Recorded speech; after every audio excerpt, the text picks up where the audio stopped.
विरोधकांची नस दाबणं काय असतं ते मी आज सांगणार आहे. नवनाथ वाघमारे, बटुळे बाबा, लक्ष्मण हाक्या यांची नस जरांगे पाटलांनी दाबून टाकली. यांना बोलायलाच काही ठेवलं नाही. एकदा हा व्हिडिओ बघा. आता माहित अशी पंचायत होणार आहे. आता मी इथून गेलो की म्हणते पवाराचा माणूस. परदेशी रातभर मी देवेंद्र फडणवीसचा माणूस होतो.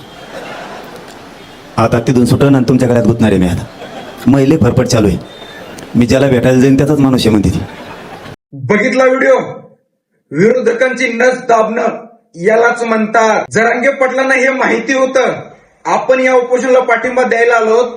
स्वार्थ कोणताही डोक्यात न ठेवता गोरगरीब शेतकऱ्यांसाठी आलोत.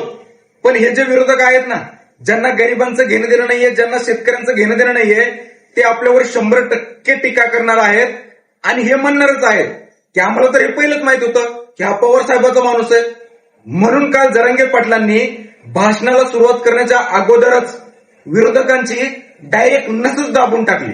म्हणजे त्यांना काही बोलताच आलं नाही पाहिजे. आणि तुम्ही आज बघितलं, याच्यावर काहीही कोणीही बोलायला तयार नाहीये. लक्ष्मण हाके असो, नवनाथ वाघमारे असो किंवा बटुळे बाबा असो. आणि जर हे तरी पण बोलले ना, मग हे समजून जायचं की यांनी पार लाजा सोडल्यात. यांना म्हणजे अशी लाज म्हणजे काय आहे ना हे सुद्धा माहिती नाही. यांनी पार लाजा सोडल्यात. एवढे बिनलाज झाले ते आता असं म्हणायला लागेल. आणि दुसरी एक मला आवर्जून गोष्ट सांगायची आहे. जेव्हापासून जरांगे पाटलांनी आंदोलन सुरू केलं ना मराठा समाजासाठी, तेव्हा हे विरोधक काय म्हणायचे? हेच लक्ष्मण हाके, नवनाथ वाघमारे, बटुळ्या हे काय म्हणायचे? पहिल्यांदा सुरुवात यांनी कोणापासून केली माहिती का?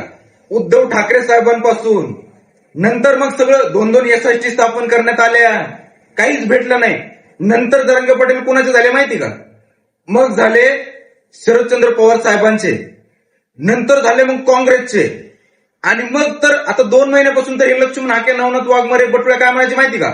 जरांगे पाटील आणि देवेंद्र फडणवीस साहेब यांच्यामध्ये एक सेटलमेंट झाली आणि जरांगे पाटील हे आता भाजपचे झालेत, देवेंद्र फडणवीस साहेबांचे झालेत, अशी टीका करायचे.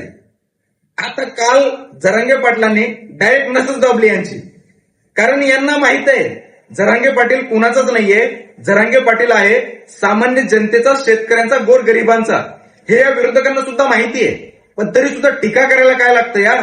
जरांगे पाटलाच्या नावावर जर आपल्याला फेम मिळत असेल तर टीका करायला काय प्रॉब्लेम आहे? आणि यांना फेम मिळतेय म्हणून तर हे भुगतायत कायमच. पण आहे ना, पण काल एकही मोका दिला नाही या विरोधकांना भुकण्याचा जरांगे पाटलांनी. खरंच सलाम आहे पाटलांना.